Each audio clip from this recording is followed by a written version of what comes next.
makes international collaboration work effectively? I think polytechnics in many countries, they lag a little bit behind Yes. in terms of internationalization. So therefore, I'm always happy to see when people are actually getting on the road and make sure they do the first steps or the second or the third. So internationalization, I would say, is a very valuable aspect in higher education nowadays. We cannot miss out on. And I think it will get more important because, I mean, Indonesia is a big country. You know, I always emphasize that as Indonesia Maya. I emphasize that in Germany, that Indonesia is the fourth biggest country in terms of population. And so much of your business is actually internal. But still, you are important. You export a lot. You import a lot. Here is China. There is the United States. We have Europe. There are other Asian countries. So polytechnics need to train their students towards being able to manage this challenge of internationalization. But I felt when I talked with the colleagues at PCR, I felt actually, yeah, they're quite open. Their language skills were actually quite strong. I saw they use international material in their teaching.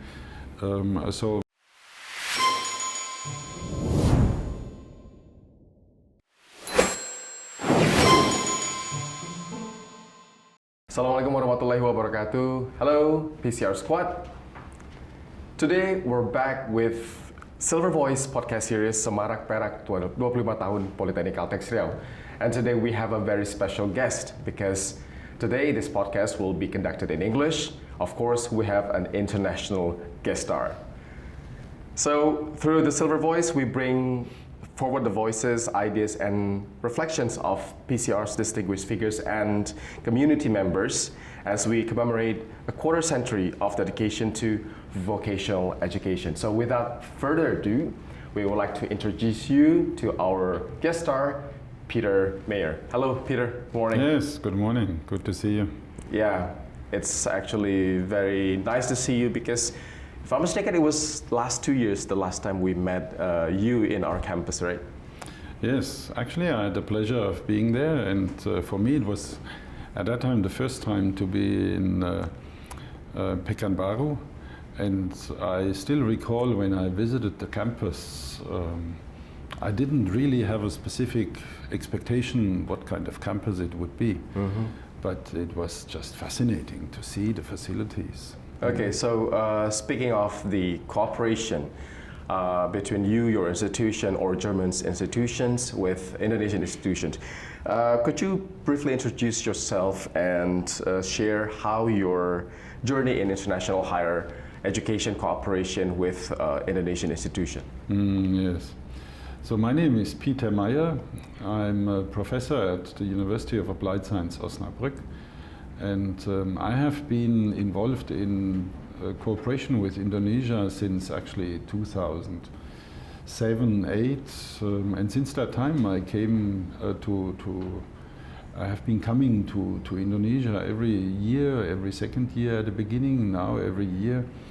And so this Indonesia cooperation is actually quite important for me personally, and I think increasingly as well for Germany.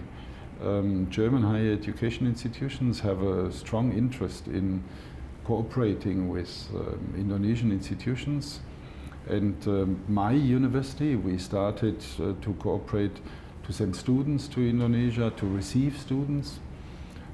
So in Osnabrück, that's in a city in the northern part of Germany, we have quite a large number of Indonesian students. Okay. So speaking of your first encounter with us as your partner with Politeknik Caltex Riau, was there anything that surprised you? You know, I mean, in Germany, when we think about academic cooperation with Indonesia, we think about public universities. Public universities, yes. Public universities. And so quite often we forget private universities, and quite often we forget vocational schools. We ourselves, a University of Applied Sciences in Osnabrück, we have the tradition of being actually vocational in our orientation. So when I came then here to your institution for the first time, I realized the power, the energy, the creativity, and in a way the wisdom in creating a system which is more vocational. Mm-hmm. I believe actually that, and that's a discussion we have in Germany, that vocational orientation is increasingly important. There has always been a debate in many countries. Actually, the Politeknik institutions have been in the in the UK, in Australia, in South Africa, in the United States as well, and in Germany. And the question is how is the future at the moment of vocational schools? And I believe personally, I believe in the relevance and the necessity of having strong vocational schools. So when I saw your institution, when I got to know at that time the persons we talked to, this is at that time Isti, who is now a deputy director, and Isan, who is the director of one of the companies. So I was actually, I was fascinated to observe and to see. And indeed, I appreciate that very much. I think it's a very useful role you play. Okay, so the first encounter with us was from the program called ERICA, right? Mm. It's also funded by DAAD.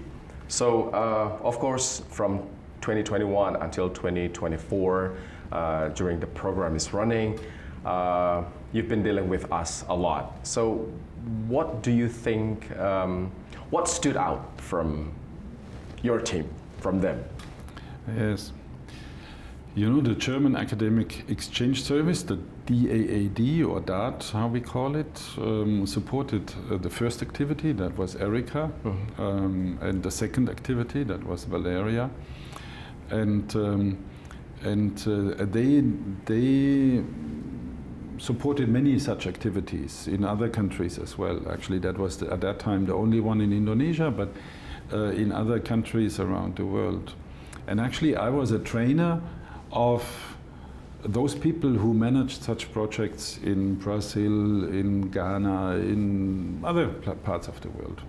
So that was actually the way I got to know Isti and Isan. When we met in Berlin for preparing for such activities. So what stood out was the creativity. That was indeed impressive. So we can approach, I mean, just like in higher education, you can approach a lecture, I can approach a lecture just as a ordinary 45 minutes I have to spend with students. I tell them some insights I have, and people write down, or I make it a creative exercise where people actually like to listen, where people enjoy delving into this world. And this is what I observed. So Erika and Valeria was actually a very creative process. I mean, it started actually during the COVID period. Yes. So that was actually making it a bit more difficult. Yep. And I'm happy that we left that period behind.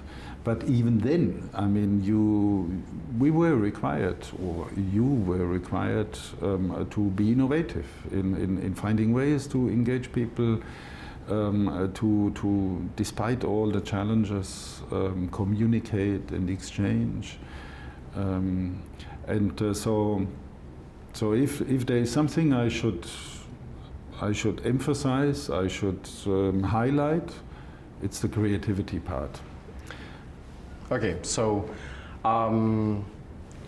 we know that Erika and Valeria, those two programs are conducted for capacity building for vocational teachers of polytechnics in Indonesia, right? So what expectations that you or the German institution, when you finally decide that, okay, this program needs to be funded?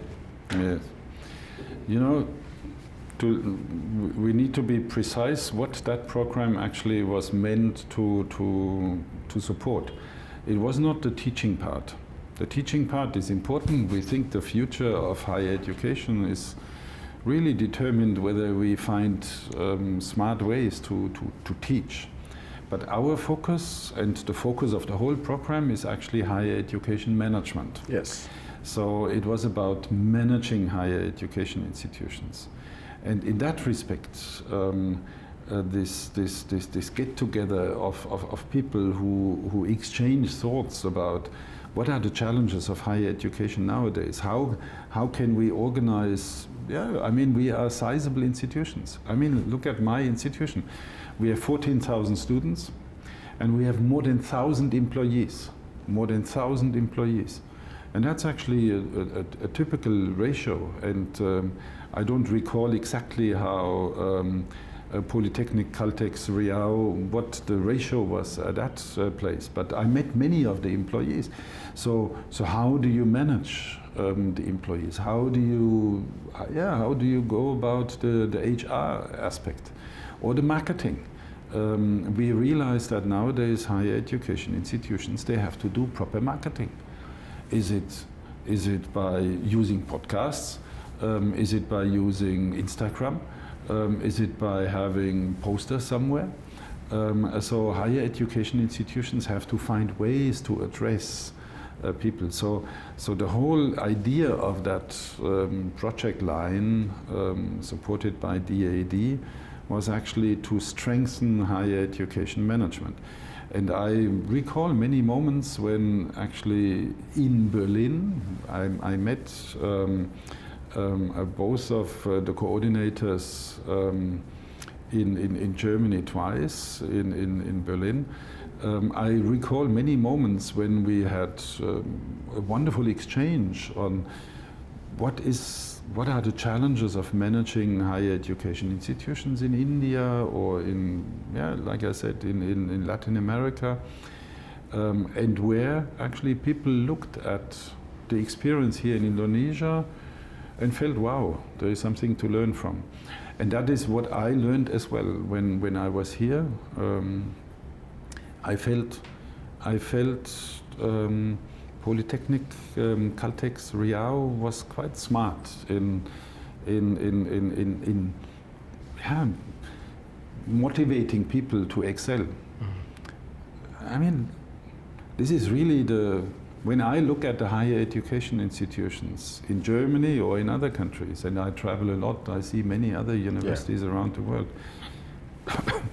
it is, that makes a big difference, whether people are motivated to do their job and to do their job in a creative, innovative, frontier-like manner.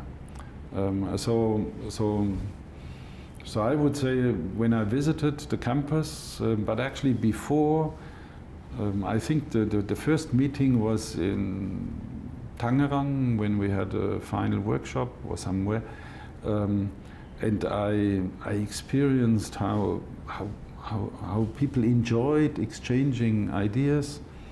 I felt, wow, this is what the German, what we love to have in higher education management, and this is why actually that was a very useful exercise. I think the DAAD representative participated in some of the activities. So that was nice as well. That was sort of the information flowing back. I personally learned something. For me, it's always actually, people know in Germany they almost call me Indonesia Meyer because I always talk about the experience in Indonesia. But I think that is what we need in higher education management. So when you look back at your work with PCR and also the program participants, is there any memorable moments or discussion or challenges that you encounter? Yeah, well, I mean, it was really the methods. The methods were. I think that this interactive, this openness towards challenges in higher education, this cheerful way of still reflecting on what are the challenges. I mean, at the end of the day, we have many challenges in higher education. Sometimes it's a frustration about our students or the number of students. Sometimes it's a frustration about the financial conditions. Sometimes we would like to do more internationalization and so forth and the like. So what was always striking to me was this positive attitude. I have observed that, I mean, I attend many workshops, so generally I observe that people look at it positively. But this experience here was unique. So I would say that was even spectacular at some moments. There were resource persons. There were resource persons in Erica and in Valeria who showed that PCR is actually well connected. So it was about accreditation, it was about the national policy, and personally I enjoyed very much talking with them at the side of the workshop. But I mean, that is important as well, to place the institutions in the wider context. It's not good enough to say, now I do my work and I don't look left and right and so. So I felt at that time the director, Dr. Dadang, I was actually quite impressed how he's doing the networking. This is one of the lessons we want to send in our workshops as well. When you do higher education management, you have to place the institution within the framework of the national context. Yes. And so you need to network. Sometimes to lobby. I look at it in a very positive way, that you find ways to build relationships which make it possible to push things at the right moment into the right direction. So this networking part, I felt quite impressive. International collaboration can be difficult to sustain, right? To maintain. And then, in your experience, what makes international collaboration work effectively? Yeah, actually, I was vice president for internationalization, so this is dear to my heart. I lived in Korea for a couple of years, and so I lived in Ghana for a couple of years, yes. For 2 years in the US. So internationalization is dear to my heart. And I think we need internationalization. We need to educate our young students and make them sort of open their mind. It has many dimensions. I mean, internationalization is an issue concerning, do I speak actually the language? Can I speak English? Or maybe nowadays Chinese once in a while. Yes. But internationalization is as well happening when I would come to the institution, or someone else would come to the institution and would talk to students. Internationalization happens when there is an online lecture. Internationalization happens when people would use YouTube videos in English to teach. I think polytechnics in many countries, they lag a little bit behind yes. in terms of internationalization. So therefore, I'm always happy to see when people are actually getting on the road and make sure they do the first steps, or the second, or the third. So internationalization, I would say, is a very valuable aspect in higher education nowadays. We cannot miss out on. And I think it will get more important because, I mean, Indonesia is a big country. You know, I always emphasize that as Indonesia Maya. I emphasize that in Germany that Indonesia is the fourth biggest country in terms of population, and so much of your business is actually internal. But still, you are important. You export a lot. You import a lot. Here's China. There's the United States. We have Europe. There are other Asian countries. So polytechnics need to train their students towards being able to manage this challenge of internationalization. But I felt when I talked with the colleagues at PCR, I felt actually, yeah, they're quite open. Their language skills were actually quite strong. I saw they use international material in their teaching. So I felt PCR is on a good way. Well, hopefully. So international programs often includes training, workshops, discussions, and also action plans. So what concrete changes or impacts do you observe from collaboration involving Politeknik Caltex Riau? What concrete changes? Yep, from the programs where PCR getting involved in the programs. Yes.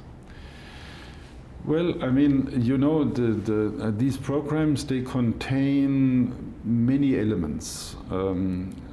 We understand, I think in the program I attended, Erika and Valeria, we understand management in a broad sense, that management of internationalization, management of financial resources, management of marketing, management of networks, and the like, or being entrepreneurial. I think I personally gave an input into being entrepreneurial, and so being entrepreneurial means, for example, that we aim at making our students, giving our students the competencies to be entrepreneurs, to start a business. Yep. It's incredible. The other day I was reading about the number of enterprises in the United States created every day. Yes. Every day. It's incredible. So people are really open towards trying something. And sometimes I'm shocked when I ask at some places, maybe at my institution, I ask how many people want to become a public servant. And when the figure is high, I'm actually quite shocked. I'm shocked.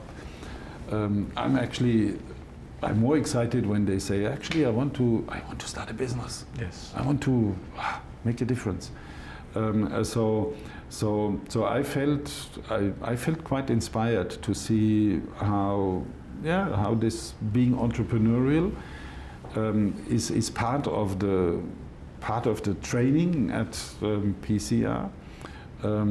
But the way I understand being entrepreneurial is not only that we are looking at the students who then, when they graduate, start a business, or maybe start a business already when they are a student, but as well the institution being entrepreneurial, trying something new, having a new idea concerning a study program, having a new idea in terms of collaboration. So when I look at what are the changes I liked at PCR, I would say I had a sense that this is an institution which is truly entrepreneurial for the students and as an institution itself. So this year we are commemorating our silver anniversary. It's 25 years already.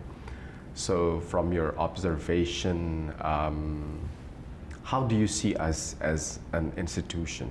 Or what do you think could be the strongest qualities in our institutions? You know, actually at the moment I'm maybe this or next month, a book will come out on the future of polytechnic institutions in 10 different countries. I'm the editor, and together with a colleague.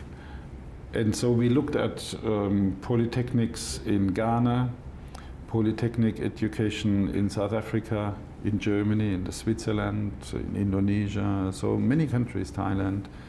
So I believe that this fundamental idea of not being only academic in orientation, not reading only the stuff from the textbooks, but giving people the direct access towards what happens in the business life, that this basic idea has a great future.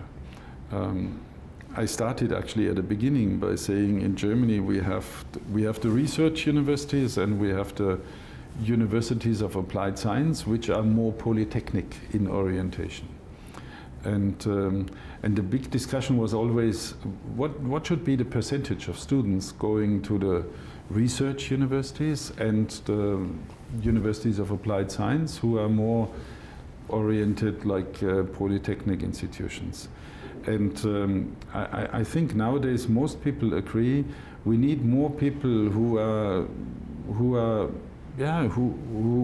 have that sense of what is actually needed in the companies, who don't enjoy and actually don't need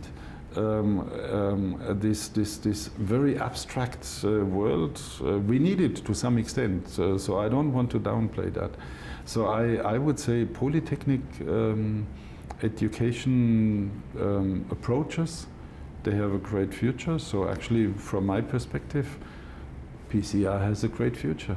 I still remember 2 years ago when you came to our campus, and then we had a quite fruitful discussions about, so if there are things that we could improve for our better future, what would it be? What should you improve? Well, actually, I should say something, but actually, I think you are on the right way. I mean, it's a good institution. You have good facilities. You have motivated people. What I hear is actually the demand for your study programs is very solid. Nowadays, I would say, because we are living in a world of disruption, of change. Artificial intelligence is challenging us. So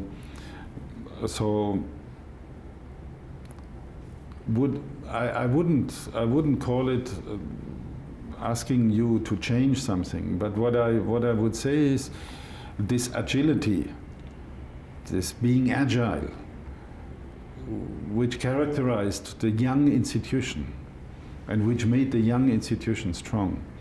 That agility you need for the future.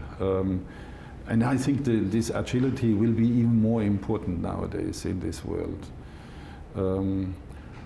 These days I refer to the example of China, where the government decided to close down a number of programs because they think, I don't know whether they are right, but they think that because of AI there will be less demand, or there will be less jobs in this field, and pushing the institutions towards offering new programs.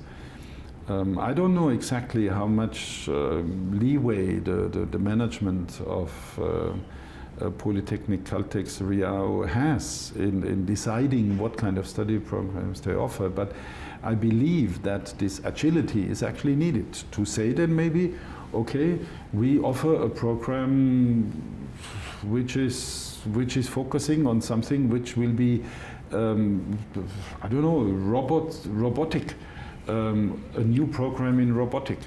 Or, I don't know, I mean, in Germany at the moment we are discussing about satellite technology and space technology, and or in your case maybe mining or so, a new technologies, deep sea mining or so. All of a sudden, maybe new technologies become more important. And my expectation of a good institution, and I would see clearly after what I said, PCR as a strong institution, my expectation is actually that the good institution is responding not once that process has been sort of covered already by everyone, but being actually entrepreneurial and be maybe sometimes the first mover. To be the second mover, we teach in business, has some advantages as well, but first mover advantage is well known in business.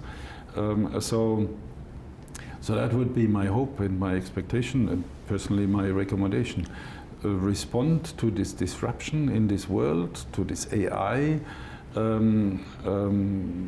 imposed shifts in demand and supply in the world, by introducing new study programs or new specializations. The other day someone, not here but in another country, was saying, oh, my teachers, they always want to stick to the old stuff, and when I tell them new content should be taught, and then they are reluctant. So the advantage of a young institution is that you have teachers who are not insisting on that. But this is, I guess, this is sometimes when you are successful. When you are successful, sometimes you might become complacent. Oh, you are successful. Why should we change? So maybe that's a challenge for an institution, to just make sure that you stay alert. Actually, I wrote my dissertation on such issues. When the pressure is low, then people become complacent. I believe in that. So then sometimes it's maybe good to create the pressure from inside, from the management or from the young researchers who want to see something innovative. And at the end of the day, I mean, we have challenges, big challenges at the moment. And at the same time, I mean, we always refer to that Chinese symbol, which is risk and opportunity at the same time. So it's as well a time of opportunity, where you can grow and where you can take advantage of the opportunities coming up. Well, thank God that we have a lot of pressure in our campus. Do you? Yes. That's good. Yeah, I like it. Well, to hear that. Thank you, Peter. Thank you very much for this fruitful discussion. Well, we are wishing you to come back to our campus. Maybe we could have, what do you call that, very nice discussions with you. We're happy. We're always happy with you. Yes. I thank you very much. And it was indeed a pleasure. And I wish PCR all the best. I'm actually convinced that PCR has a great future, and so indeed, if opportunity arises, I will be extremely happy to come. Thank you very much. Thank you, everyone. Safe flight. Thank you very much. Well, PCR Squad, international collaboration is about sharing knowledge, building trust, and creating greater impact together. So for 25 years, Politeknik Caltex Riau has continued to grow through learning, innovation, and global partnership, including its collaboration with DAAD. Thank you, Professor Peter Mary, for once again, for sharing your insights and experiences. Happy 25th anniversary to Politeknik Caltex Riau, and see you in the next podcast series. Thank you very much. All the best.